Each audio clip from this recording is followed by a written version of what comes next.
Nós queremos a guerra. Nós precisamos de uma guerra. Nós precisamos prender e matar os líderes das facções criminosas que fazem que nós sejamos eternas vítimas. E às vezes falar isso soa absurdo, eu peço desculpa para as autoridades por falar isso aqui. Mas nós precisamos prender e matar as lideranças do crime organizado.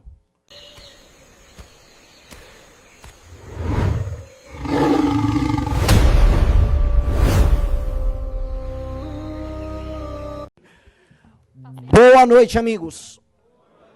Bom, eu queria agradecer. Eu não sei fazer essa parte regimental, que na figura do nosso prefeito, cumprimento a todos. Não sei seguir essa ordem regimental, mas na figura do prefeito, da Amanda, de todo mundo, está todo mundo devidamente cumprimentado. Para quem não me conhece, meu nome é Renan Santos, sou um dos fundadores do Movimento Brasil Livre, e gosto de arrumar umas confusões aqui com a galera.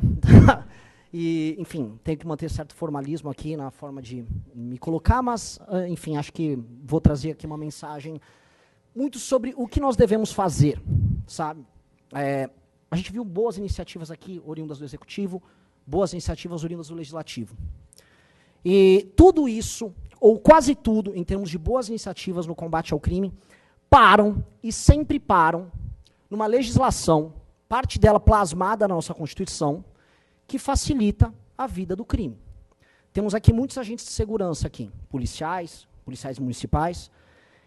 E quantas vezes eles não saíram às ruas, se colocaram numa posição de risco para a própria vida enfrentando o crime, e ao deter um vagabundo, um criminoso, descobrem que ele sai da delegacia horas depois, ou dias depois, sendo que muitos deles contam com assessoria jurídica do primeiro comando da capital, sim, em São Paulo, no Rio de Janeiro do Comando Vermelho, contam com ONGs e até setores da própria imprensa que apoiam, estão de olho para ver se houve algum tipo de violação. E eu não estou aqui com um discurso estilo, só vamos matar esses vagabundos. Não, a gente vive num Estado democrático de direito. Mas o nosso Estado democrático é de direito, ou ele é parcialmente de direito, fazendo com que a sua vida, ou a vida de todos nós, seja impedida de ser executada na sua plenitude, porque nós somos, na prática, os presos nessa situação. Os nossos agentes de segurança prendem os bandidos são soltos, e o cidadão fica devidamente preso. E como preso? Se você for olhar, se você mora numa casa, sua casa tem muro ou tem grade?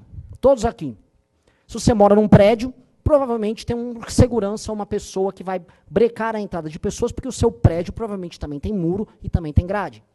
A sua casa provavelmente vai ter, se você mora numa residência, grades nas janelas. E as portas têm que ser minimamente reforçadas. Se você sai de carro, seu carro vai ter um insufilme. Não blindado, porque não somos ricos aqui, mas você, no mínimo, quer que o bandido não veja a bolsa ou o celular. Se você anda com o celular na rua, você tem que esconder ele, porque ele pode ser roubado. Se você olhar e prestar atenção, boa parte do seu dia é determinado pela falta de segurança pública. Boa parte do dia a dia de qualquer pessoa absolutamente comum é determinado por isso. E a gente no Brasil, como a gente tem uma grande capacidade de adaptação, o brasileiro é muito adaptável, a gente se adapta e dá risada disso. Tem algumas pessoas que compram o famoso celular do bandido. Quem aqui não tem um, guarda um celular velho, se vai ser assaltado, você dá o celular velho para o bandido. Isso se tornou recorrente e a gente naturaliza, porque na ânsia de tentar, talvez, viver uma vida normal, a gente cria simulações de mundo real e vai se adaptando. Ora, eu não quero me adaptar a isso. Quando alguma pessoa vai embora do Brasil, ou vai e visita um país de primeiro, ou visita um país de terceiro mundo como a Argentina, fica chocado, nossa, Buenos Aires a vida é normal. Sim, porque você é tratado como um animal aqui. Você é tratado como um animal acuado. E todas as vezes que a gente vê campanhas de enfrentamento ao crime na imprensa, a palavra que vem é paz. A palavra é sempre paz. Quem lembra da campanha Sou da Paz, 1997? Pombinha, Sou da Paz, vamos desarmar a população. E eu não sou um dos que acha que armar a população vai resolver isso, tá? Não sou, ainda que eu seja favorável ao direito do porte e tal. O ponto é, nós tratamos a questão que é uma guerra sob o prisma de alguém que está buscando paz. E as pessoas que querem guerra conosco, as pessoas que fazem com que todos nós vivemos cercados por trás de grades, aceitamos uma situação de paz. Não, eu quero pacificação. Pois bem, eu acho que a chave dessa discussão de hoje é, cansamos de buscar a paz. É uma mentira que a gente está aqui para buscar a paz. Nós queremos a guerra. Nós precisamos de uma guerra. Nós precisamos prender e matar os líderes das facções criminosas que fazem que nós sejamos eternas vítimas. E às vezes falar isso soa absurdo, eu peço desculpa para as autoridades por falar isso aqui. Mas nós precisamos prender e matar as lideranças do crime organizado. Chega do... Assim, nós perdemos vidas de policiais, e é uma coisa muito esquizofrênica, né? O Estado brasileiro paga as forças de segurança, e ao mesmo tempo paga eventos que cantores e heróis para a juventude cantam músicas tecendo loas a quem mata policiais e forças de segurança. Eventos públicos. Isso acontece em todo o Brasil, e por isso os vereadores aqui presentes, que protocolaram pela Antiruan, sabem e estão presentes, alguns rodaram o Brasil inteiro para estar presente aqui. Porque isso acontece o tempo todo. E aí, nós vemos aquelas discussões completamente vazias. Surge, sei lá, uma Tabata Amaral. Precisamos de inteligência. Ora, temos inteligência, o Smart Sampa é inteligência. Mas esses mesmos intelectuais, não, mas veja só, um racismo estrutural no Smart Sampa. Eu vi essa discussão, alguém aqui já deve ter visto também. Não, precisamos agora falar da recuperação deles. Não, antes de recuperar, eu quero punir. E é tão libertador a gente falar o que precisa ser feito. Nós precisamos punir, nós precisamos derrotar, e nós precisamos retirar os espaços de poder que esses grupos têm. E prestem atenção. É guerra, certo? Se é guerra, nós temos um inimigo. E chega de fingir que o crime organizado não é nosso inimigo. Se é guerra, nós temos um exército, nós temos figuras presentes aqui capazes de enfrentar uma guerra. Mas o que adianta a gente ter uma legislação em que a gente prende e eles são soltos?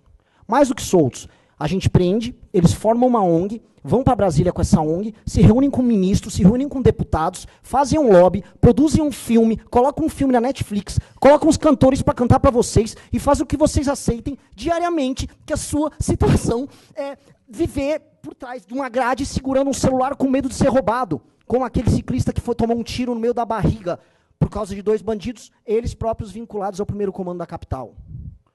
A gente não vai naturalizar isso, a gente tem que falar, é guerra. E é guerra, e da presidência da República, aos governos estaduais, aos governos municipais, a gente tem que parar de fingir que não é uma guerra. Porque os nossos adversários, os nossos inimigos, acham que é uma guerra. Eles se preparam para a guerra. Eles têm armas, eles cantam, eles tecem loas às armas, ao arsenal que eles carregam. Eles nos enfrentam nas ruas como se guerra fosse. E nós vamos ficar aqui fazendo pombinho e fingindo que é Sou da Paz? Chega do Sou da Paz, eu não quero paz, eu quero uma guerra. Eu acho que todo mundo aqui, dos vereadores presentes, até as autoridades presentes, que eventualmente, né, por questões, a gente sabe a perseguição que as autoridades sofrem ao defender o que precisa ser defendido. Todo mundo sabe que é isso. E aí a gente vai ver a DPF das favelas que estava lá rolando no STF, o STF se posicionando de uma maneira, no mínimo, curiosa, sobre o enfrentamento ao Comando Vermelho que atua lá no Rio de Janeiro. E a gente fica pasmo, olhando, tomando medidas paliativas. Nós temos que ter um direcionamento e um caminho. E eu acho que esse caminho da frente, a Amanda está trazendo aqui inúmeras propostas, mas nós como cidadãos, nós como parte da sociedade civil, temos que ter um caminho. Aquele que não tem caminho não sabe para onde vai. Nós precisamos alterar as leis que estão na Constituição que impedem a gente de ter prisões muito duras. O bandido tem que ter muito medo. O cara tem que ter mais medo. O cara tem que ser dissuadido antes de cometer o crime. E ele tem que ter muito mais medo de sair à rua para cometer o crime do que você para andar com um celular velho.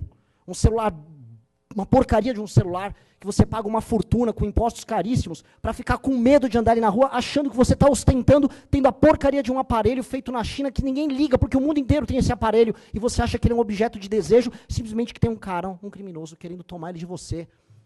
E aí pedem para você ficar em paz, buscar a paz, falar como nós vamos recuperar.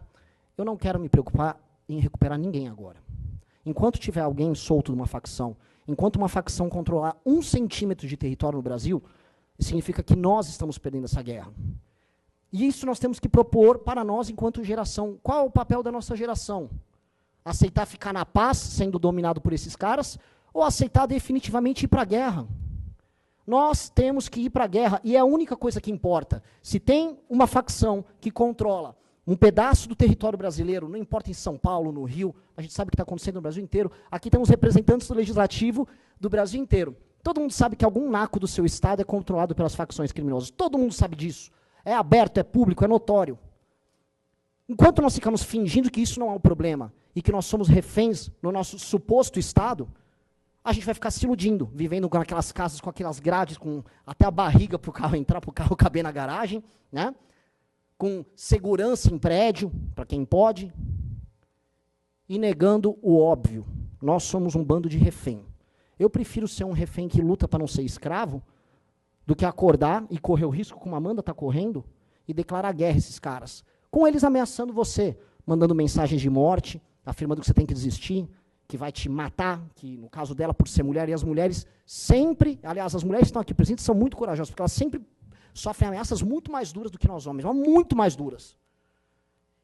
E é isso. Ou a gente declara guerra como ela está declarando, ou a gente vai ficar na fingição. Eu não aguento mais fingir. A gente tá montando, eu não vou fazer propaganda de nada. A gente está montando um partido político de nome e missão simplesmente para isso. Se a gente conseguir cumprir, e se a minha geração, não importa aí sim, o partido político de todos vocês, a orientação política de todos vocês, tá? Ou as afiliações e as afeições político-partidárias de cada um.